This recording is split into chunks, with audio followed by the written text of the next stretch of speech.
Hello and welcome to your go-to Detroit Pistons podcast, the Pistons Pulse, co-hosted by me, Bryce Simon of Motor City Hoops and Detroit Bad Boys, a former D1 hooper and high school coach, current teacher, husband, and father of three amazing kids.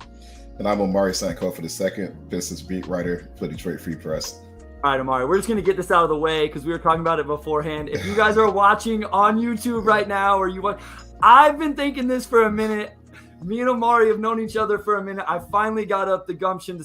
I think Omari looks like Andrew Wiggins. I just do. He came with the new hairdo today, and today was the day I was finally going to bring it up. It's a compliment, man. Like, Andrew Wiggins is a good-looking dude. So, and obviously a big-time basketball player. So I finally brought it up today. I had to start the episode with that. Yeah, it's funny. Even when I was in college, like a sophomore in college, Wiggins was being called Maple Jordan and all this other stuff. People used to say, "Omari, have you ever been told you look like Andrew Wiggins?" It's like I get this 7 times a week. Like this is not new information. I hadn't gotten it in a while. I thought I had actually finally shed that comparison, and apparently I have not. So I guess there are worse NBA players to say you look like. So I'll just accept it and take it. And I am rocking the long hair right now. Just letting my hair breathe out from the braids for a few weeks. So I'll just own it. It's okay. Bryce, I forgive you. We are always joined by our guy Wes. And Wes, I know you can't talk right now, but I was thinking these are going to be so much fun to do the sheet or sham with these live audiences when we do those, because then the audience will be able to play along with us and stuff. So that's something will come down the road when we kind of get into the off season. But I kind of got excited thinking about that the other day. So yeah. Also, happy Father's Day, Bryce. Happy Father's Day. Appreciate it, man. Yeah, it was a good one. I don't know if you guys follow me on Twitter or not. I watched a bunch of film and then I mowed the lawn and the little man was behind me with his little fake mower. So that's the relaxing time for me is mowing the lawn. We do have one new review on Apple. This is from Maize and Blue. He said, my go-to Pistons podcast with a bunch of exclamation points. And then just super simple with this one, Omari, 5 stars he put in the comments. So not the super in-depth, paragraph ones. We love all of the comments, all of the reviews. You guys are killing it on Spotify. We're up over 225 reviews on Spotify. Just reminder, you guys can help us out and grow if you leave reviews and ratings on Apple, Spotify, and then, of course, here on YouTube now, if you watch here, just subscribe, all of that stuff, like and share. So we appreciate all of you. Thanks, Shad. Happy Father's Day. I appreciate it. Let's get into this, Omari. We are going to talk NBA draft. We will get into plenty of it, but Omari and I haven't got a chance to talk a lot of Monty Williams stuff yet. So Omari, I'll let you go first. You were there obviously in person for the Monty Williams press conference. What were some of your big takeaways? And then we'll kind of talk about the staff as it's starting to round out. Yeah, I mean, it was just typical press conference, nothing really breaking news worthy, but the entire team was there with the exception of Bojan Bogdanovic and I believe Corey Joseph. So Monty talked a lot about just being touched by seeing all the players show up. I've been doing this 5 years. That's only the second introductory head coach press conference I've been to because the Grizzlies hired Taylor Jenkins back in 2019, and hadn't been too many. But it was just cool to just kind of see the energy in the room. A lot of people who came out, media, a lot of people just from the team behind the scenes and whatnot. And then it was just a 2-month process too. So I guess personally, it was nice to just see Monty in the flesh and talk to people in person. And it's like, okay, cool. This is finally over. And I don't have to answer 6 questions a day about when the press conference is and this and that. Cause I notice when information is lacking, people begin to get antsy. I don't know why. Sometimes no news is just no news. But as far as Monty, he came in, he just kind of gave the lay of the land, what he wants to do. Everything you heard about him, just being the good guy that he is and the leader of men that he is, you kind of got a feel for during the press conference. And, also a lot of his staff was there. I was able to confirm, his staff after the fact, which we'll talk about. And I know there's been a lot of excitement from people just knowing who's on that staff and what they can bring, which is also interesting to me because I didn't know people really cared about who's on the bench to the extent that they do, but that kind of blew up when I tweeted that out. So a lot to talk about. The press conference itself for me was just cool. Monty's here. Now we can move on to the draft and free agency and get to the other big stuff that's going to define the Pistons next season. All right, real quick, Omari, just to put people's minds at ease. I text you about this, and I know this was something Wes actually brought. I know you may not be able to confirm or anything, but I know I text you about, why wasn't Bojan there? And you said, there's a real chance he's probably just over in Europe right now. Like, do you have any, because I know this is something that fans really wonder. Like you said, like everybody's there but Bojan and Kojo.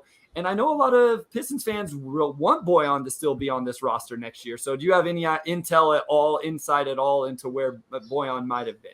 I mean, I don't know where he was, but I would assume he was in Europe. I mean, he lives in Europe. He's from Europe, and his family over there. And it's the off season.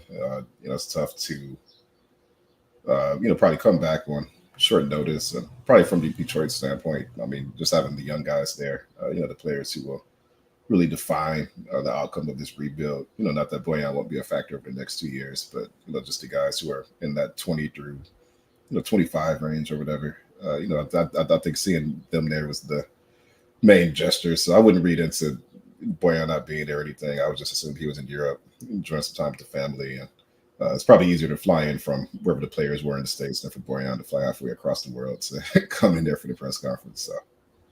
All right, let's talk about some of the assistants. So Steven Silas sounds like he's going to help with the offense. Dan Burke, I'll admit, Omari, he's probably the one I'm most excited about as the defensive guy. Mark Bryant is coming with Monty Williams from Phoenix. Jarrett Jack, same thing. A few other names. Were there any names that either surprised you, stood out to you? I'm with you. Like, I was surprised fans were as excited about the assistant coaches as what they were. And I saw some people talking about it. I think it's a testament to the fan base and NBA fans understanding how important these guys can play a role in the success of the team, that it's not just the head coach that's doing everything, that assistant coaches are out there running the defense, running the offense, running workouts and those type of things. So I was kind of excited about that. I know Burke is the name that excited me the most. Was there one that, I don't want to say excited you because I know you're not a fan, but just kind of stood out amongst all of the names that would be joining Monty Williams? Yeah, I mean, we talked a little bit a few weeks ago about who his staff could look like, and I figured he would bring a lot of people in from Phoenix. I got a lot of questions from people. What's going to happen with Rex Kalamian and Jerome Allen and those guys? And like, they're great guys. It's just standard for the NBA for coaches to bring their own teams in. It's nothing personal to them. It's just, coaches bring their own staffs in, and that's just how it always worked. Dwayne brought his own staff in when he came in, and actually refreshed his staff a couple of years ago. It's pretty common for assistant coaches to, leave. So I'd also encourage people to not get too attached to the coaches, the assistant coaches on the roster now, because it's common for people to come and go, and that's just kind of how it goes. I think Jarrett Jack is a really fun addition. I mean, we all watched him play for years and years, and he's really not that far removed from being a player. He went to G League Ignite a couple of years ago, but you have a team with Cade Cunningham and and Jaden Ivey, and it's always good to just have to be a veteran point guard, in the position where you're going to be working on player development. And one thing Monty said when I was talking to him is everybody he added can get their hands involved in player development. He seemed really excited about Steve Scalzi, who was with him in Phoenix. He'll be doing a lot of player development stuff. So we'll just see. I think it is, one thing about talking about coaching is, like, we talk about on the pod a lot, like, you don't see everything that goes on. Like, you see bits and pieces, and you do see a lot of the skill work that kind of happens after practices and whatnot. But we'll just have to wait and see. For me, I don't necessarily want to speculate on what coaches will and won't bring or anything to that extent. But I will say about Dan Burke too. Everywhere he's been, his teams have not tended to be above average defensively, and the Pistons obviously need a joke there, so that probably bodes well for them next season. Yeah, I mean, it makes sense, and I'm sure all staffs are put together like this, Omar. Mark Bryant is kind of known for coaching up the big men. Well, we know we have Jalen Duren, James Wiseman, and just because he's known for that doesn't mean it's going to pay off. Jarrett Jack with guards, Dan Burke with the defense, Steven Silas coming in. I'm really intrigued to see, Monty and Steven working together, with the offensive stuff. And I do, I assume that we know the answer to this, but Camille asked, is John Beilein still with the Pistons? I haven't seen or heard anything I haven't seen or heard anything different. Omari, is that the case that Beilein is still with the team? I'm not sure. I haven't checked in with Beilein since all the Monty stuff went down. I know Beilein came in to work with Dwayne Casey, and like they had a friendship, and Dwayne reached out to him to bring him on board. So that could change how Dwayne is in the front office position, but we will see on that. Generally when there's coaching changes, it's just safer to expect that there's going to be significant staff changes as well. But Monty did say that he would look to retain some people, so that's a TBD. We'll just see on that. I'm interested to see what your thoughts are on this, Omari, in terms of the names he was able to bring in to Detroit. I mean, Steven Silas was, I realize, not a super successful head coach in Houston, but that's a big name, and he got him to come to Detroit. Dan Burke is a big name, and as you talk about, usually assistant coaches get recycled with new head coaches. Dan Burke lasted multiple head coaches, I believe, and it was Indiana. So obviously a big name on the market. He's been in Philly most recently. I just think that maybe speaks to who Monty is, maybe how these coaches feel about the organization and this young core. I don't know. What is your takeaway from the fact he was able to bring in guys like Steven Silas, Dan Burke, obviously has a relationship with Jarrett Jack and Mark Bryant, but I thought that was really telling, and I was really excited that maybe it was just kind of spoke to how Monty is viewed around the NBA. I mean, it always bodes well when you're able to get respected assistants in the organization. Dan Burke, he's been doing this, I believe, 30 plus years, and I think this is only his fourth franchise, and he was in Indiana for a while. And I think it's interesting that he lasted in Indiana as long as he did, given that Larry Bird is on the record, multiple times saying that he just believes in cycling through coaches. He just thinks, coaches tend to lose the room after a certain amount of years, and you just have to keep bringing new voices in. But, Dan Burke was immune from that. So must be some sort of credit to him, right, that you could, stick around through several staffs. It bodes well. I think the Pistons, they won 17 games last year, but, a lot of that was just them losing a lot toward the end. They probably should have cracked 20 wins if they were trying to win all the way until the end. And you have Cade Cunningham, you have Ivy, you have the fifth pick, you've got veterans.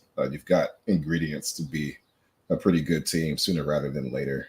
So if you're an assistant coach, it's like, okay, am I going to go to another, like Steven Silas, for example, are you going to go to another situation where, it's win now and, change typically starts with the coach if things don't work out, or you go to a situation where Monty, he has 6 to 8 years, right, to kind of help get this thing on the right track. And, I think it projects an air of stability that maybe a lot of coaching staffs don't have, where you have a superstar who maybe has a few years left on their deal, or there's just this pressing need to win games now. So to me, I think, speaks to Monty and the Pistons, but also just to where they are in their rebuild, and, that they have a few years to kind of figure things out, where maybe in other cities you don't have that. It looks like we continue to have a good group in here watching live with us. If you have any questions about Monty Williams and the staff, now is the time to get those in, because once we go to break, we're going to come back. We're going to dive into the NBA draft preview for the rest of the episode. So get those questions in. Appreciate everybody that's joining us live here on a Monday afternoon, I guess, on the Eastern time zone. Omari, one thing I am intrigued about the new coaching staff is essentially I don't know a more subtle way to say it, but it's like it's put up or shut up time for some of these players, Omari. James Wiseman was in Golden State. Then he got to play for Dwayne Casey for half a season. Now he's going to get a new coach. Killian Hayes. Most Killian Hayes supporters blame Dwayne Casey for Killian Hayes not being the player they thought he should be. Now you're getting a new coach. Like, to me, this is going to be a really interesting season. Just in totality, what is Cade Cunningham? What is Jaden Ivey? What are those guys together? What is Killian Hayes? There's no longer going to be the excuse of this offense that quote unquote doesn't fit him. Marvin Bagley, Isaiah Stewart. I'm excited about the season, not just for the coaching staff, but also just for some of these players. I think it's time to really find out where they're going to be at and kind of get rid of some of the excuses that they could hide behind, or fans maybe would hide behind with them. Yeah, I'm curious to see. One thing Dwayne said a lot last year was, like, next year we're not going to have the same patience that we had this year. That's what he said. Maybe with Monty coming in year one, he'll get a grace that maybe Dwayne didn't have, just being, with the organization as long as he had been. Not that it's Dwayne's fault that things kind of blew up halfway through his tenure, but with Monty, there will be, like, really starting now, I think, an evaluation period, but the organization does have some big decisions to make. Your 2020 class, including James Wiseman, and that, even though they didn't draft him, is extension eligible. So you're probably going to commit big money to at least one of those guys. I would think Isaiah Stewart probably stands the best chance to ink an extension this summer, and he's probably the only one that really makes sense. Like, I just don't know if you extend Killian or James Wiseman until they show you a little bit more. But The thing with Monty is, I guess, what's the line between let's evaluate these guys, but also we have 3 years of information on some of them, and maybe we know which way we need to proceed. And they have some big decisions to make now, even with Monty having 6 to 8 years as far as the features on some of these players. Of course, they could easily just bring certain players to restricted free agency as well, and there's no downside there. But I'm curious to see where the organization is as far as just their readiness to start winning games. I know they don't want to repeat last year. Like, I don't expect them to, have any more top 6, 7 picks unless things just go dramatically wrong. But I think really the next couple of weeks with the draft and free agency will tell us a lot about where they are as far as that timeline. I think right now a lot of that's still remaining to be seen. No, I think that's what I was going to say as well, Omari. The thing with this offseason is they have the flexibility to really show their hand or Right. almost forced to show their hand, right?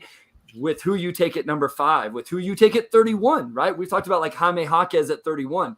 To me, drafting Jaime Jaquez at 31 speaks more to we want to go ahead and win some games over the next few years, as opposed to if you take a guy that I really like, Julian Phillips, who's probably a couple years down the road. There's some same options at 5 in terms of that. And then you have $30 million in cap space. Do you use that on a guy that's going to help you win now? Do you use it to trade for a sin contract and assets down the road? So I think the organization for the first time truly is going to be forced to show their hand or really let us know where they believe. Now, at the end of the day, we don't always know what happens behind the scenes, Omari. They may have tried to sign such player and that guy wouldn't sign with them. So we don't always know. Sometimes they have to be able to pivot, but I do think in general, we're going to get an idea. And speaking of guys on the market, before we go to break, I at least have to bring this up. It was in the chat. Draymond Green reportedly has opted out of his player option for this next season. So a guy that some people have talked about, Draymond Green, is going to be a free agent. I don't think that I'm interested, but I don't know. What would you be interested at all, Omari, with Draymond Green? For the right price, sure. I think just from a culture building standpoint, from a defensive standpoint, from a who can really raise our floor standpoint, it's hard to do better than Draymond. I think he just opted out of a deal that just that first year, or really the last year of the deal he opted out of, I think it was around $28 million, would have been all of Detroit's cap space. So, I'm curious, just how expensive that tax would be for the Pistons being a rebuilding team, trying to go after him when he could probably go to another winning situation or even just stay in Golden State. I still think there's a really good chance that he just signs for more money overall, but spread out over more years just to save them some money. So we will see on that. He doesn't strike me. I think it's really just up to Draymond, right? If he wants to, come home and, play for the team. I'm assuming he grew up watching the Pistons. I don't know for a fact, but, he's from Michigan. So, maybe there's meaning for him there that we haven't quite perceived yet. But just from a culture defense standpoint, it's hard to do better than Draymond. Yeah, there would definitely be something he could add to the table. I wonder what the perception of the Pistons is around the league. This is what's always interesting to me, Omari. Do guys like him see them as a team that they can come in and just help them take that next step? Or do they still see them as a team that's really far away? But again, speaking to the Monty Williams hiring, maybe they look at that hiring and say, hey, this organization is serious about really starting to win games, and I can go in there, I can be the veteran presence, I can help them out defensively, I'll take that role. And like in Draymond's case, Omari, he's already won the championships. He's made a boatload of money. So maybe he's more likely than some of these other names that we throw around to be willing to do that because he's willing to say, hey, I've got my championships. I'll just go help this young core. I have no idea what the relationship with Monty Williams or any of these assistant coaches are. And that's one aspect I think it's hard to keep track of or for us to know is what kind of relationships those guys have made throughout the years, because we know there's so much intertwine and overlapping between all of those guys. So you're right. At a certain price, it makes sense. Right? 3 years and, a lower cap number, that makes sense. But I wonder if, he still wants to compete at a high level, really win games and be playing deep into the playoffs as opposed to help this Pistons team, make that small step just into, the play-in tournament or something like that. Yeah, it's definitely worth thinking about. I think just for me, the money and really the Pistons have flexibility as a whole, right? And you have Draymond, who obviously, the back half of your career, you extend a large deal to him to prime here. And you got to think about, 2025, 26, 26, 27, like how much can you extend and how much does that help us versus just the flexibility we have now where maybe you don't have to rush things. So be curious to see that. If I had to guess, though, I still think he probably goes back to Golden State. But, we haven't even gotten to the draft yet. There's a lot that will go down for the next couple of weeks. So it's going to be a crazy – yeah, it's going to be a crazy 2 weeks coming up. We'll have our draft reaction, just so you guys know, Friday morning. We'll go live. Omari obviously has a ton of work to do Thursday night, and then the podcast will be out as soon as possible after that, and then we'll keep pumping out episodes. We'll go live from Vegas here in a couple of weeks, Omari. That'll be fun, and we'll have a lot of free agency news from that. We're going to take a short break right here, and then, Omari, when we come back, let's dive into the draft. We're going to start off in the scenario that Amin Thompson is drafted number 4 by the Rockets, and then Omari and I will talk about what we think the Pistons should do. We'll dive into that right after this short break.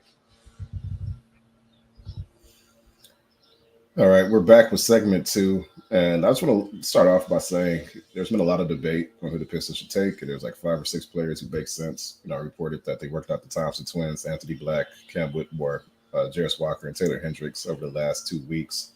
And I will just say right now, truly, I do not think that there's a bad option for them at number 5. I think you can make an argument for any one of those players and make a very sound, logical argument and be completely right. I always like seeing how passionate people get where, like, I even had somebody I mentioned saying this morning, like, oh, the Pistons are going to draft so-and-so player just with complete certainty. I'm like, you are more certain than people in the organization right now. Like, how do you know? Like, where are you getting your information from? But it's just fun to see just all the debate going and also to be in a position for the Pistons where you have a very clear need at the 3-4. And you have 6 options who would all address that need in various ways. I mean, I really don't think there is a clear-cut best option. And it's more so what you prioritize in a prospect. Some people prioritize shooting more or less. People value the processing and playmaking or defense or whatnot. I mean, like a few days before the draft, it's just like you could go a number of ways. And I don't think you're wrong. No, I'm glad you brought that up, Omari, because I wanted to get into it at some point. And I know we're in a day and age. I had somebody tell me this very early on, like, Bryce, you have to speak more authoritative, like with more certainty, like 100%. And I'm like, that's just not me. I'm going to be willing to understand every side of an argument. And so that's one piece of advice. I try to take advice and run with it. That's one piece of advice I honestly kind of ignored with my quote unquote content creation journey, because I can see the argument for any of these 6 guys. I'm very much settled into my top 2. I have a tier break. And then the other 4 guys, Omari, I'm kind of all over the place.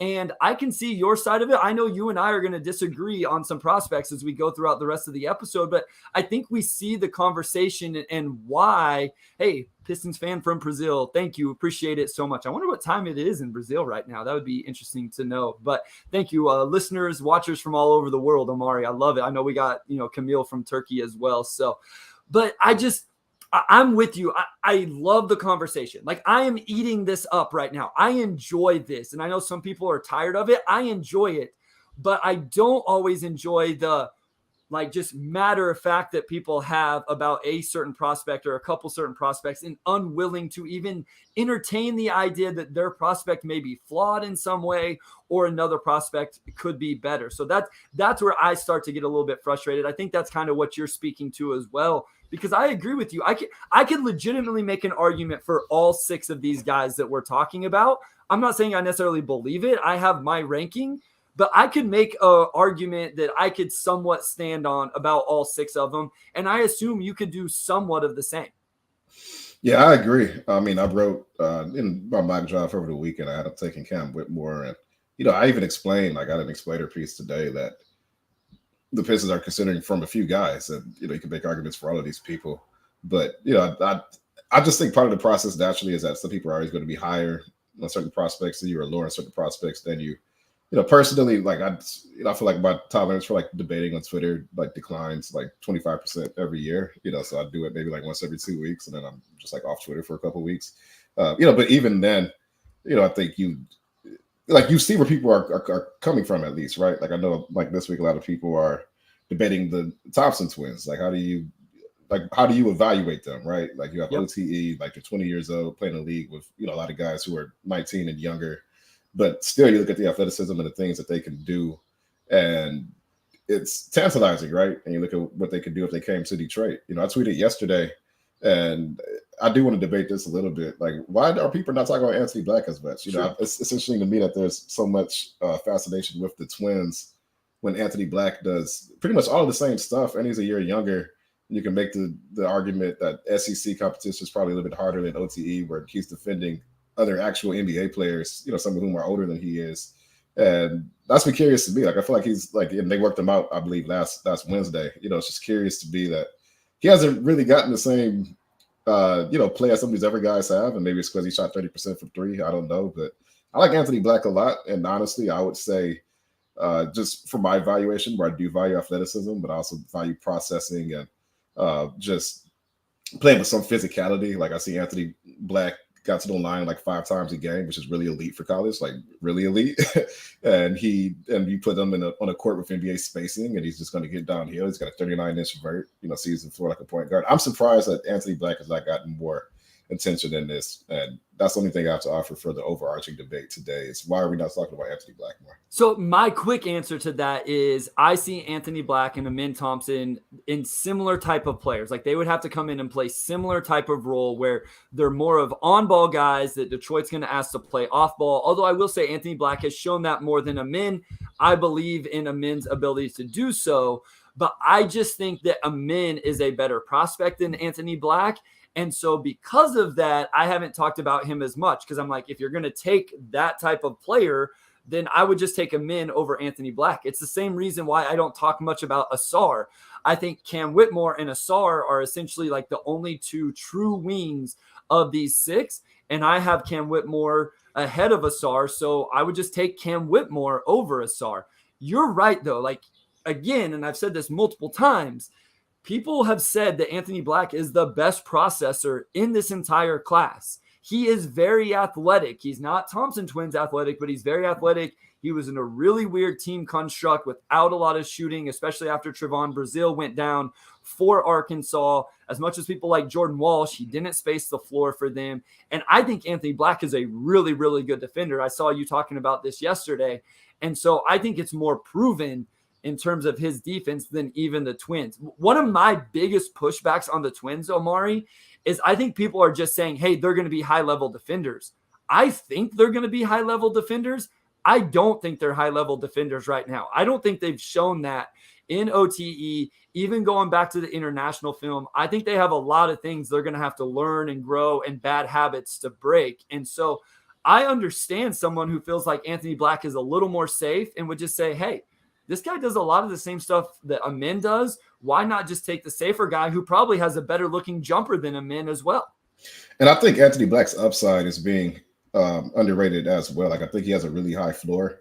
And I think a lot of what people get into Anthony Black too is, maybe he's more of a lead guard than a wing or whatnot. And I just look at Boston, like I look at guys like Derek White, Malcolm Brogdon.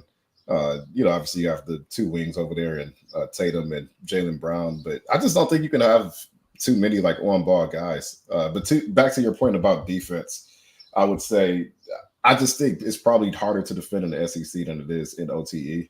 And I think with Amin and Asar, they have all the tools you would want for players to be elite defenders in the NBA, and they could get there. And I do think they would be at least average. But Anthony Black, like, I do think he is probably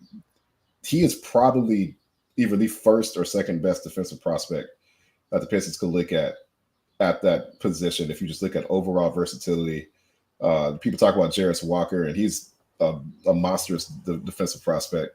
We have to talk to him a little bit. I saw your face. I think I think specifically we talk about players who can defend the LeBrons, the Tatums, like these big wings, right? Or even like the Shea Gills, like those types of guys.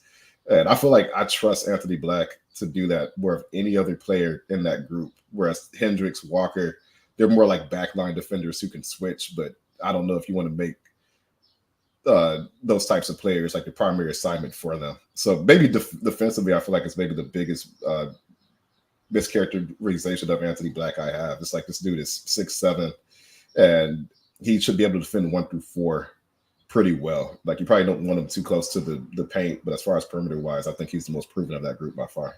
All right, let's stay on Anthony Black because I don't feel like we've given Anthony Black the deserved love. I know you're a fan. Wes is We've a talked huge about fan. everybody else. We have not talked Anthony Black that much. We can talk Anthony Black as long as we talk about the Thompson twins. And this is we can't call ourselves a Cam Whitmore friendly podcast and not talk about Cam Whitmore at some point. I wish you guys could see Wes in the back just, doing the double fist bump and smiling. So we're going to stay on Anthony Black for just a little bit. What, if anything, this is an interesting question from Steve T. What, if anything, does Ausar Thompson do better right now than Anthony Black? So I think they're very similar players, right? They are both really good playmakers for their size. They're both around 6'7". I don't know if Ausar is like necessarily a point guard type of playmaker where Anthony Black is. So I would actually give Anthony Black maybe a slight nod there, especially when we look at that Arkansas team. And not only was he playing next to another lead ball handler in Ricky Council, the fourth. I was going to say third. I think it's the fourth. I'm the second. I have to get people's suffixes. Like I cannot get the suffix wrong. I have to get that right. That's a pet peeve for me when people get mine wrong. He's playing next to Ricky Council, and then you had Nick Smith come in. So you had like a lot of on-ball guys at Arkansas, and you look at Anthony Black, and he's still moving the ball really well. None of those guys were great shooters, but still, Anthony Black made it happen. So I think maybe as a playmaker, he is a bit more proven, where he was in an environment that really wasn't playmaking friendly, but he was still able to make the right reads. I think defensively, I think Ausar could be a really monstrous defender. I mean, like 6'7", just the way he moves, and we see him locked in. He really got into guys. You say the same thing about Anthony Black, and then he's in the SEC. I mean, you're playing Brandon Miller, like you're playing a lot of guys who'll be in the NBA next season and the season beyond. So maybe that makes me feel better about him, where you're 19 in the league of guys 18 through 23, versus being 20 in the league where almost everybody's younger than him. That makes me feel a little bit better about Black. Athletically, I think Ausar is probably a little bit better. But again, like sometimes you talk about Anthony Black and it's like, well, he's not as good of an athlete as those guys. Anthony Black had a 39-inch vert and got to the line a lot. You don't do that unless you are extremely crafty or very athletic. And he had a mix of both. I mean, his free throw rate is just like, especially on a team with no spacing, like the way he did that, it's just like that's a natural. To me, that speaks to how athletic he is. And I think once you get to the very top end of athleticism, it's almost like wine, right? Like there's diminishing returns after a certain point. Like you don't necessarily need, like if one guy's a 95th percentile and Anthony Black maybe like 85, 90, like you're still getting a plus athlete. Anthony Black is still one of the better athletes in the draft. So I don't know how much you're sacrificing from maybe an actual practical, what are you doing in game standpoint? But again, it's kind of tough to project how Ausar would do certain things in the NBA, just given the difference in competition. So I just feel like I'd have a better feel of what Anthony Black will do, just because we know how players make the transition from the SEC, whereas OTE is still very much, maybe I have to see it before I believe it, although he still has the tools, and they're in the same tier for me. It's not like there's a big gap, but I'd have to see it for OTE. Yeah, no, I think there is some sort of misconception sometime with the athleticism. I think you bring up a good point. I think I was texting Wes about this with Tyreek Hill. Obviously, I'm a big Kansas City Chiefs fan. He's not there anymore, but everybody was always like, oh, this guy's the next Tyreek Hill. This guy's the next Tyreek Hill because they ran a fast 40. Tyreek Hill isn't Tyreek Hill just because he's super, super fast. Tyreek Hill is Tyreek Hill because he can locate the ball and track the ball 50 yards down the field, along with being crazy fast, and he can catch and contort his body, all that. My point is, just because the Thompson twins or anybody, this is Hamidou Diallo, Omari. Hamidou Diallo is an insane athlete. I don't know if he's like top 1% like the twins, and he's not as tall and long as them, but just because you're a crazy athlete, you have to be able to produce then and do something with that athleticism. That's my overall concern with Ausar is I didn't see the creativity in the half court for Ausar to put pressure on the lane, put pressure on the rim, and then actually finish on the rim. And I'm going to say this, and I know people are going to hate it, and it's going to sound like we're just crushing the OTE. They were 20 years old, Omari, playing against 16, 17, 18-year-old kids in that. And we're not even talking about Montverde or Link Academy or Sunrise Christian. Like, those aren't the types of teams they're playing against that have all the, number one recruits in the country going to all the blue bloods. So I do have some concerns about Ausar with that. And again, I went and watched the international film early in the year. It was the same stuff. So believe more in Amin because I saw Amin do that type of stuff. So again, I know this was Anthony Black. I guess the answer to the question is I don't have a solid answer of what Ausar does better. Like I don't know that I can give a concrete answer other than he is more athletic. But Anthony Black, by the numbers, put more pressure on the rim. I will say this for the Twins, though. While the competition they played against wasn't great, I don't know that the teammates they had really spaced the floor and all those things super well either. So I do think that that's one caveat we should give them. You know, whenever Jaden Ivey was coming in, Omari, we said, oh, well, he played at Purdue with two big guys clogging the lane all the time. It's not like the Twins were just playing with this super space floor either. So I do want to add that caveat in their favor that they were having to deal with some of that stuff also. And that's the thing. I don't see the OTE competition as a red flag per se. It's just a flag. I don't know what to make of it. You know, I just, like I said, I have to see it before I believe it. It is just something that you factor into the evaluation. It could be completely meaningless. You know, I'm not saying I think that they're going to bust because they're playing younger competition. I just see sometimes people say, like, we didn't knock like one and done prospect. Not one and done. We didn't knock kids coming out of high school for playing high schoolers and going to the NBA. The difference for me is like, okay, well, if you're 17 playing high schoolers, that's different from, you know, being 20 playing high schoolers. So it's just a flag. I don't know if it's a red flag, green flag, whatnot. Obviously, they dominated OTE. They were, you know, very efficient, you know, outside the perimeter, but interior, you know, at the rim, like they were good. Like there's still a lot that speaks to them as prospects and why they're considered to be top 10 talents in this draft. You know, Amin might go as high as 4. So there's a lot going that way. But as far as Anthony Black and Ausar, they're very similar players. I'll just say that they're very similar players. But I think a lot of people talk about Anthony Black's elite, you know, ball handler, so he won't fit in Detroit. And I say, well, you played with Ricky Council and Nick Smith in college and made it work. And I think both of those guys are NBA players. Ricky Council, he's probably more of a second round pick, but you know, I still think he has a lot of talent, got to the line, will figure it out. But if he could do it in college, I don't see why he wouldn't be able to do it in the NBA, especially since most teams now don't have just one ball handler. They have 2 or 3 guys who can get it done. Yeah, and so that leads me into the bigger conversation of Anthony Black, Amin, and just how this works. So let's talk about Amin, because you and I have talked about this and whether or not he can actually work with Detroit, with Cade, with Ivy. And I agree that it's a wonky fit. Well, let me go back 1 second, Omari. I think what you just said is important as well. Neither of us are saying that Ausar Thompson isn't a top 9 pick. I don't think anyway. I don't want to put words in your mouth, but I know he's in that tier for me. He's in that tier for me too. Yeah, so that's what I'm saying. We're not saying he shouldn't be in the lottery. We're not saying he's not a first-round pick. We're not saying he's a bust. We're just saying that in this group of players where we have these 6 guys, eventually you have to rank them in some way and prioritize fit and upside and floor and what we've seen and what we trust. Are we more risk averse or we want to take a chance? You know, those type of things. How good do you think Cade and Ivy are? And so that's where we're at. So I just want to make that point. Nobody's saying that Ausar just sucks and isn't going to be a good NBA player. It just may be like, hey, what I saw from Anthony Black, I trust a little bit more. I think he fits. That's why I have Amin so much higher than Ausar, Omari. And I think Amin can fit offensively with this team. It comes down to this, and this is true with a lot of guys, and I want to continue to talk about this because I think it plays into Cam Whitmore as well. It comes down to the intel, Omari. What are these guys saying in interviews? What do they look like in their workouts? Are they going to be willing to take a backseat? If Amin says, I don't want to play off the ball, then they absolutely shouldn't draft him, Omari. The Pistons should not draft him if Amin says, I see myself as a primary creator as the point guard. Good. Move on or trade the pick. I get it. I understand it then. People I've talked to seem to think that he's the type of kid that would accept that role. I buy the feel. I think he can go play off ball in the quote unquote Andre Iguodala role when Cade is on the floor. And then he gets to essentially run the second unit as the point guard when Cade is off the floor.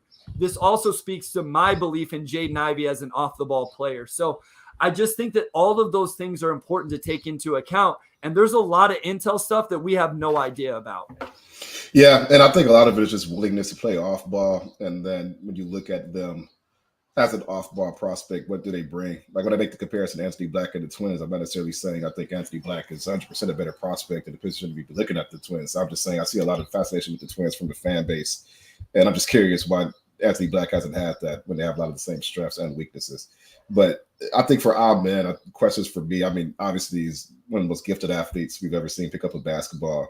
The playmaking is real. First step, getting downhill, body control, all of that, full package. It's one, can he become any type of shooter? And people, I've noticed people have a tendency to put all non-shooters in the same category, but they're not. Like I saw somebody last night kind of mention, I don't want Anthony Black because, big point guard, moves the ball, solid defender, no jump shot. And they kind of make the comparison to Killian Hayes. And it's like, well, Killian Hayes is the first Killian Hayes. There's a lot of big point guards that didn't have jumpers, and you've had different outcomes for them, right? So it doesn't automatically mean our shots broken. But for our men, I think he shot 23 or 25% in OTE, and we saw Sarr make a leap in the playoffs. We didn't see our men make that same leap, and they also struggled at the line. I don't think he ever cracked 70% at the line. Maybe there is, maybe less momentum for him as a shooter than for some of the other players who are theoretical shooters. Like you could make an argument that Jarris Walker is in some ways still a theoretical shooter. Sure. So there's different ranges of non-shooter. And for our men, for me to be comfortable, it's one, can he shoot? Because the ball's going to be in Caden Ivey's hands a lot. And if our men needs the ball, those, Cade and Ivey are playing off of him. So one of those guys needs to shoot. Cade hasn't shot that well. Ivey shot pretty well last season. But again, you're talking about three players who have not proven that they can be above average shooters yet. So that's problematic. And then two, can he cut? Can he defend? Can he, pick up the slack in other ways? I think that's what it comes down to. So with Black, we've seen that happen because he played with former ball handlers. With the Twins, because everything ran through them, we haven't seen it as much. So that's just something else that goes into my evaluation of those three prospects. No, and it makes complete sense. And what I've come to realize, Omari, is my infatuation with him. I think everybody would agree he's a high-level prospect, right? Like super high ceiling. He can be a really good player. I think it's the coach in me that's just like, I want to be able to figure out how to put these pieces together, and it would be a lot of fun. Like I sit here and I have no chance of ever playing a factor in what the Pistons do offensively, but I imagine things that and ways it could work between Cade, Ivey, and Amin, and where you put Ivey and how you use Amin and what you have to put next to him and where's Jalen Duren and all of this. And I personally believe there's a way to make it work offensively. And then I think defensively, he is that wing that you need. And so like, that's just where I'm at. Again, if you want to come at me and say Amin makes no sense, I don't necessarily agree, but I understand what you're saying. I see in the chat we're getting a lot of Taylor Hendricks. I disagree that Taylor Hendricks is a wing, but I understand anybody who is saying that Taylor Hendricks is the best fit or the biggest need for this team because of his shooting. I understand that. I get it. If you're telling me like, hey, that's what he's going to do, and I believe in his ability to do that, I'm cool with it. Now where I would go, not at 5, I would be more willing to trade down. But again, I understand it. So I kind of believe in the creativity and the fun you can have with Amin. And I just think it can work. I think the biggest pushback, I'd be interested to see what you think real quick before we go to break, Omari.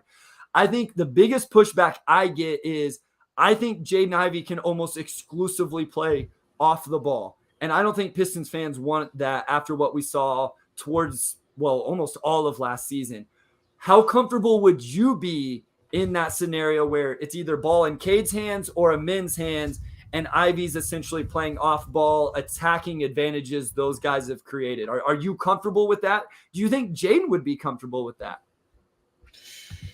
I think you have to be comfortable with it. I think, one thing we talk about comfort level with players, I was thinking of modern NBA, the ball has to move. The ball can't stick. The ball can't stay in one player's hands. And we talked so much about Ivey last year, like on ball, off ball.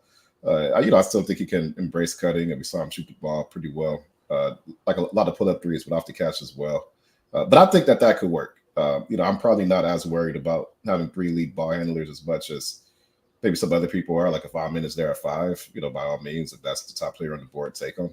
Or if it's Anthony Black or Asar or whoever else, I think that's fine. Like you just draft for talent and you don't worry about fit as much. And that's everything that goes to Anthony Black would be is just go for talent. If he's the most talented player, then don't worry about if he needs the ball or not. Because in the modern NBA, you're not going to have it as much as you probably wanted anyway. We saw Jamal Murray and Jokic make it work pretty well, right? Or Harden and Embiid, and Embiid's a great playmaker for a big. So that doesn't bother me as much. I think Amen, that you put him on this team, it'll be fine. Like it'll be some growing pains, but if he lives up to his potential and you just have 3 really good on-ball guys, then that's a good situation to have. And if you have to correct the roster in a few years, make a trade, you could just do that. All right, we got to take a short break. When we come back, Omari, we're going to get to some of these questions, and that will lead us into this conversation around Cam Whitmore, Jarace Walker, all these other guys anyway. So we'll start off with a question on Cam Whitmore. My guy, Trader Co's, wanting you to let him know that the Pistons are going to draft Cam Whitmore. I don't think you can do that, Omari, but we'll start off with that after this short break. All right, we are back with segment 3. And let's get into Cam Whitmore because we have a lot of Cam Whitmore questions sort of sitting here in the chat.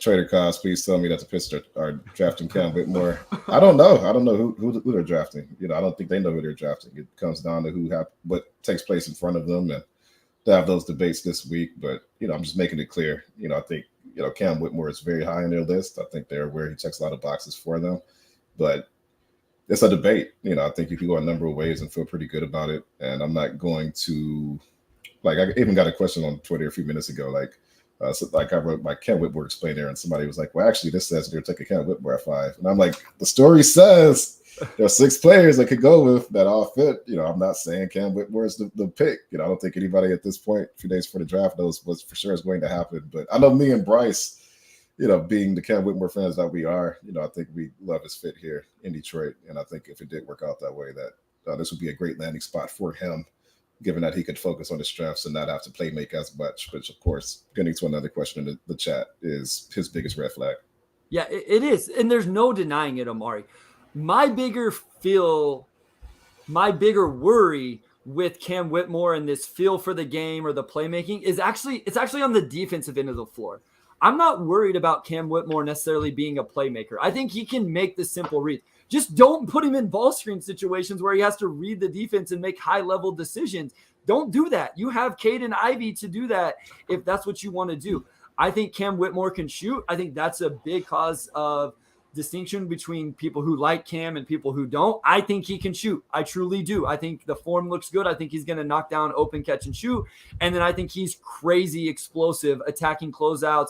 I think you can do creative stuff with him. I think you could actually put him in the dunker spot if you wanted to do that for whatever reason. I think he can get out in transition, all of those things. I think he's going to be a good on-ball defender. My biggest worry is his feel defensively. Is he going to be able to contribute to an overall defensive scheme? Again, Omari, this comes down to the intel. And if all of a sudden we hear the Pistons don't like Cam or they're souring on Cam Whitmore, it probably comes down to how they feel about that. What was the context around Villanova? You and I have talked about this a lot. I feel very comfortable saying there was not a healthy relationship between Cam Whitmore and the coaching staff at Villanova. If you want to see the video, I have it. I recorded it from one game. Whose fault is that, Omari? Because I think a lot of people will say, oh, that's Cam Whitmore. Well, if you're saying that, I hope you're not the same person who blamed Dwayne Casey for all of Killian Hayes' shortcomings, right? Or in the Monty Williams, DeAndre Ayton situation, who gets all the blame? DeAndre Ayton. I don't know the answer to any of those. We don't know unless you're in the locker room. So I think it really comes down to, was he misused at Villanova? Was Villanova a train wreck? All I know is he definitely wasn't happy there. You could see it. It was not a conducive environment, but it may have been Cam's fault. So that's where a lot of this intel comes into it. I just think Omari, he can shoot it. I think he can get downhill. He's an explosive athlete. I think he'll defend, and I'll buy that you can get him into a system where he grows a little bit with what he does defensively off the ball, and he does enough on the ball or on offense to keep the ball moving. I realize he's not a high processor like Cade. I think you have that with Cade and Duren and Jaden Ivey.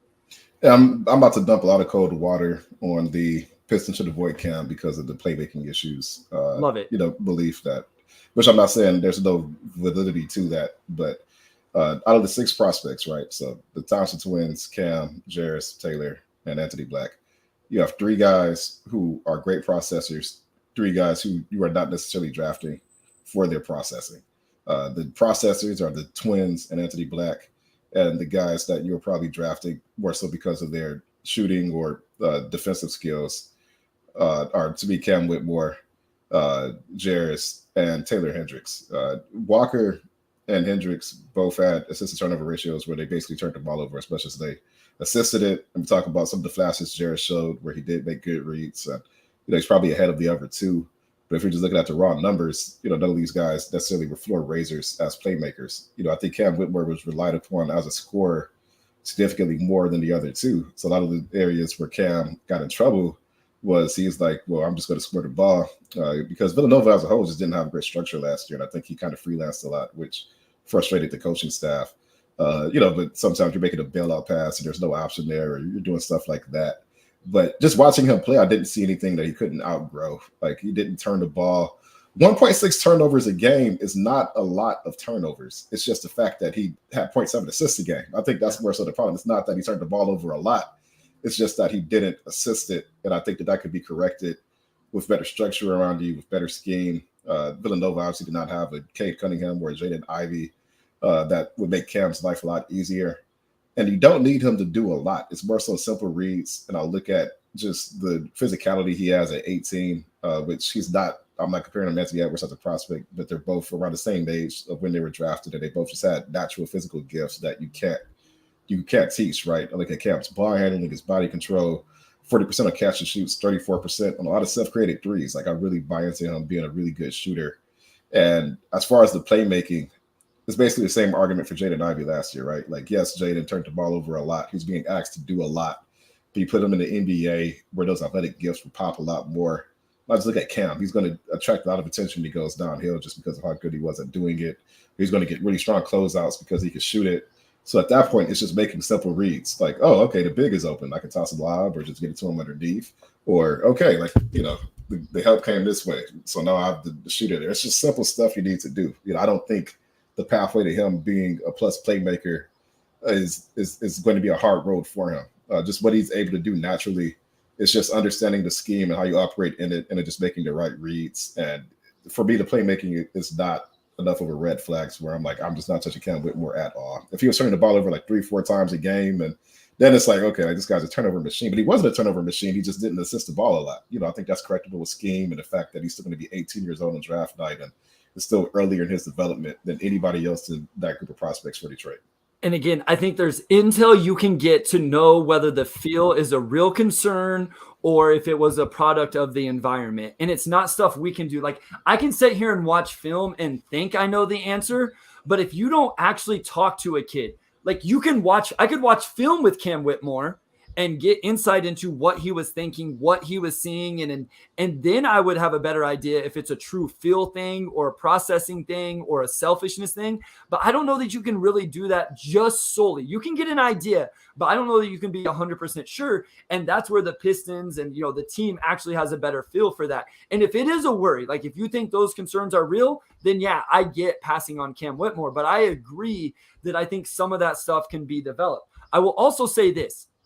If I played in the Villanova offense this year, Omari, I would have been selfish too, because I had to watch some of those guards dribble the ball 30 times into post-ups, pivot 17 times, and then take a shot where I never got to touch the ball whenever I was a top 5 recruit coming out of high school. So all of these players I was a nobody, Omari, and I have an ego as a player. If we're going to play pickup ball tomorrow, you better pass me the rock, or else I'm going to play one game and I'm going to go home. And so I'm joking, but my point is, I understand why sometimes Cam Whitmore caught the ball and said, I'm going to go get a bucket, because he didn't trust that if he got rid of the ball, it would ever come back to him. That's not going to be an issue in Detroit. He's going to trust, okay, Cade creates, kicks to me, shot's not there, drive, kick to Cade, relocate. All right, Cade's going to get me the ball back, or Ivy, or, Duran, or he's going to have that big man throw the lob up and let him finish. Like, again, I don't have all the answers. I don't know that it for sure can be there. Maybe there's real red flags that we don't know about, but I'm like you. I'm not just completely saying, oh, he has no feel. He can't ever be a 2 assist a game guy who at least keeps the ball moving and throws the lob pass when the big man steps up. Like, I have a hard time believing he can't do that. If there's intel that he can't, then sure, pass on him and let's go to the next guy. Because there are other indicators of feel for me that Cam has. One, he was a great cutter, very instinctive. That's great point. Guys played off of him, he always cut. He was a very willing cutter. A lot of his efficiency at the rim was not just because of how athletic and physical he is, but because he generated a lot of easy opportunities for himself. So, you talk about him maybe being selfish with the ball, but he also made it easy to get the ball to him, which you have Cade and you have Ivy, and now you have a guy like him who's going to be cutting. That's a very useful skill, especially when he's a really good catch and shoot player as well. Like that's just a really dangerous weapon to have. It's like you have two good quarterbacks and he's like a really good wide receiver, right? Like, okay, like maybe you don't want to run too many plays with wide receivers having to pass the ball, but it's just as far as like a play finisher, he's great. So that's fine.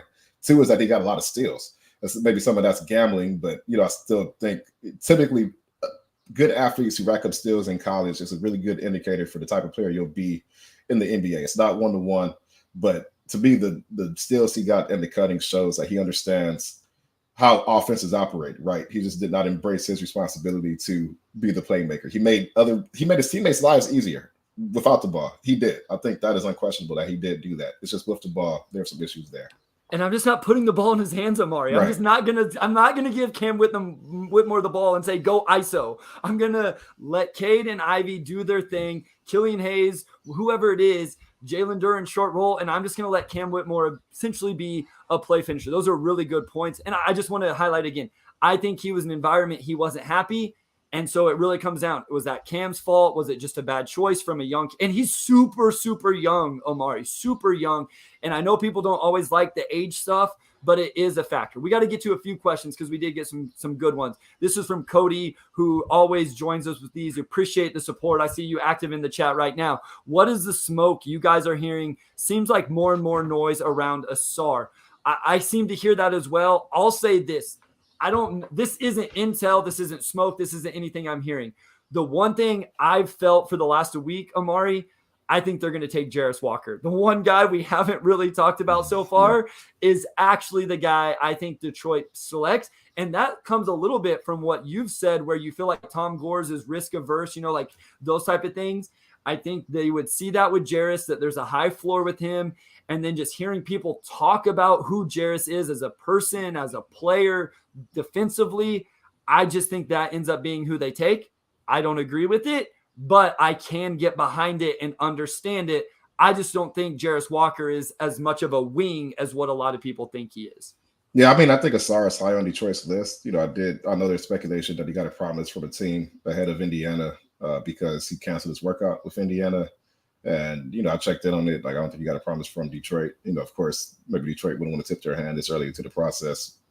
So we'll see. I don't think he got a promise from the Pistons. But, yeah, I mean, there's noise around him. There's smoke around him. At this stage in the process, there's going to be noise and smoke around a lot of guys. And, we'll just see what happens on Thursday. But, I know people are talking about a start to the Pistons like it's a done deal. And I don't feel that way. All right. And real quick, guys, if you are going to watch the draft live on Thursday, the DBB stream I'll be over there with Wes and Jack, so join us. Obviously we would love to have Omari. We'd love to do something live on this stream, but Omari's got a real job while the rest of us are just podcasting and talking. So we'll be with you live Friday morning on this stream, but if you want something during the draft, that's on Thursday night over at the DBB stream. This is from Aruna. I'm so sorry if I didn't pronounce your name correctly. I assume if Houston drafts Whitmore, we're doing everything we can to shop Amin right. Listen, I just laid out where I think Amin fits and how it could work. With that said, again, if Amin doesn't want to play that role, if the front office has questions about it, I think Amin is the guy where you can get a decent return with a trade out. So I'm okay if they say, hey, Whitmore 4, Amin is on the board at 5, and whoever, the Jazz or someone, the Wizards, maybe the Wizards, I feel like should jump all over this. If there's a legitimate return with that, I'm okay with the trade back in that scenario. Yeah, I don't think you shop on him. I think you have the intention of taking him, and I think your phone is probably blaring at that point. You listen to offers, and if an offer makes sense, you go with that. But if an offer isn't making sense, so the team is just like, we'll give you a second round pick or whatever, you're probably just like, I'll just take Amin and you ever go into the season with him, or maybe figure it out after. But I think in this draft where the top 3 point guard prospects are Scoot, who will be gone, Amin, and then Cason Wallace. And I do think there's a pretty substantial gap between, at least as far as how the league views them and how pundits view them, between Cason and Amin, that if he's there at 5, teams are going to call you. Like, there are teams that need point guards. Utah can use a point guard. The Wizards can use a point guard. I don't know what the Wizards are asset-wise right now, but, you could probably get a pretty good deal for him.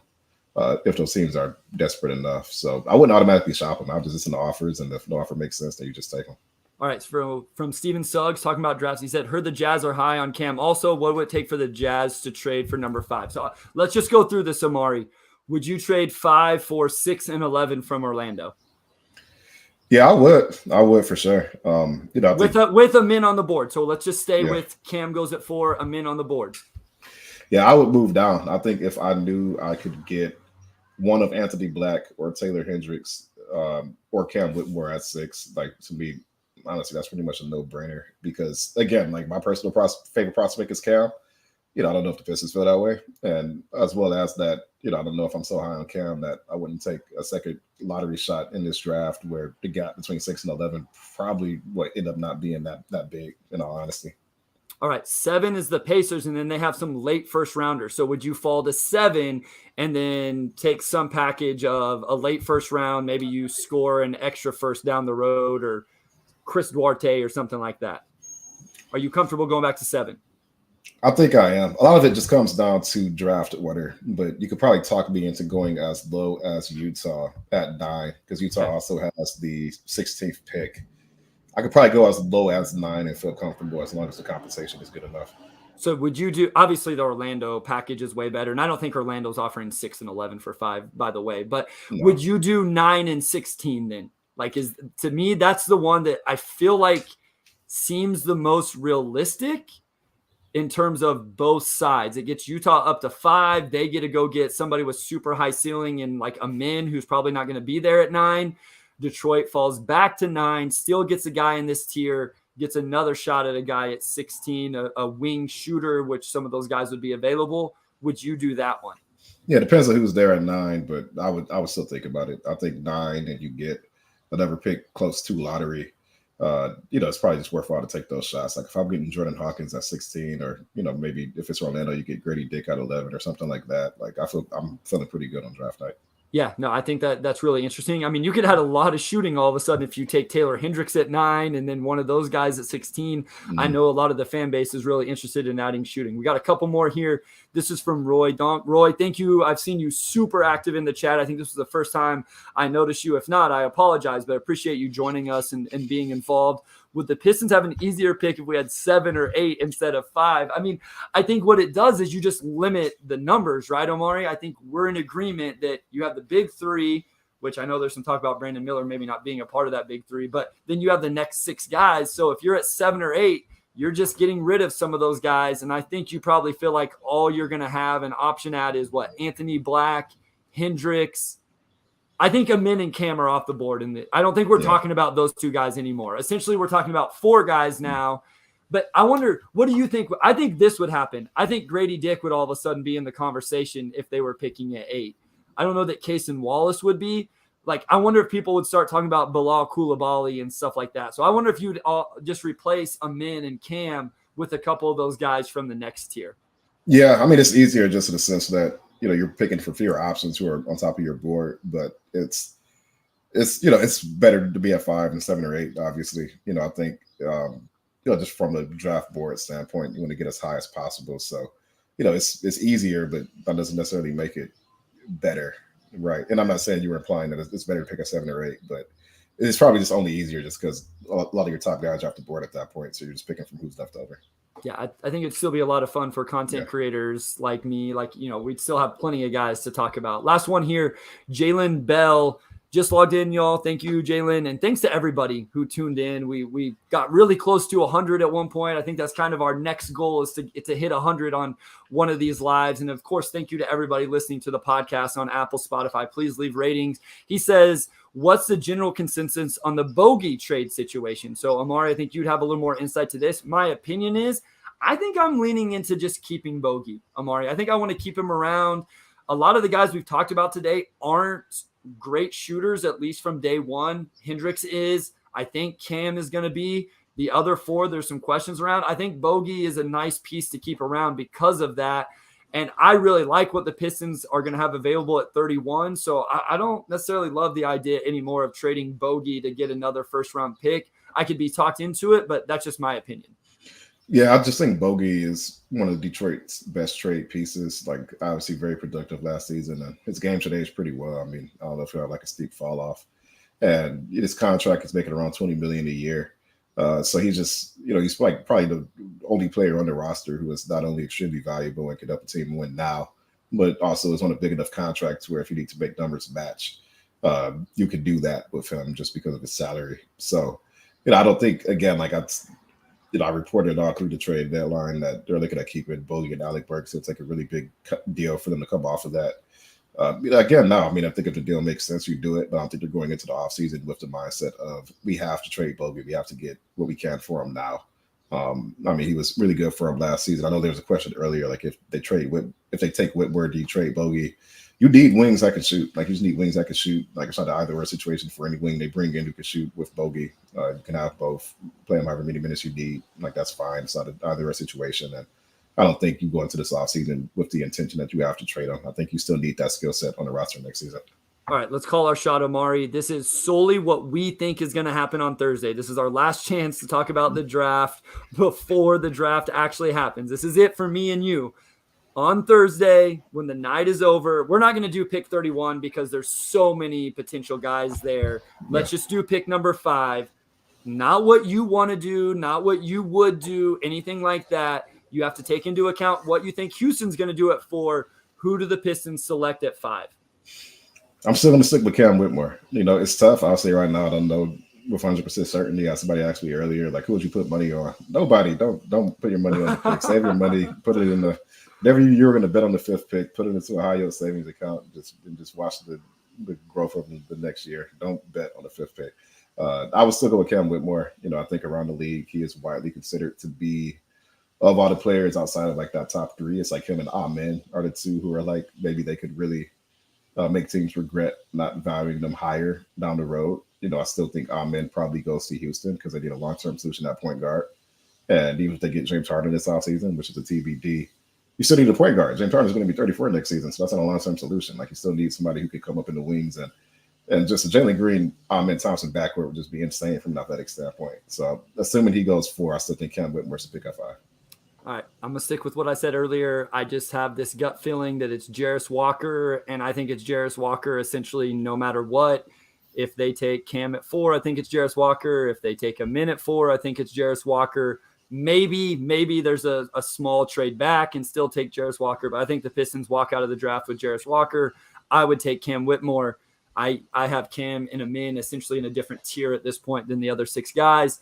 But Omari predicting Cam Whitmore. I'm predicting Jarris Walker. Sorry, Jared Beck, my bad. So we appreciate you guys tuning in. Remember, we will go live on Friday morning. Tune in with us then, and then the podcast will drop a little bit later that day. If you can't join us live, always up on YouTube later on throughout the rest of the day. Then we'll be back every Tuesday moving forward, including in a couple weeks. Me and Omari will be live and in person from Las Vegas. We'll figure out which hotel room has the best Wi-Fi, and we'll join you guys from Summer League. Wes, thank you. Everybody listening and watching right now, thank you. If you're listening on Apple, Spotify, wherever, thank you so much. Again, leave a rating, review, anything you can to help us grow throughout all of this. We enjoy it so much. We appreciate you guys. Omari, take it away, my guy.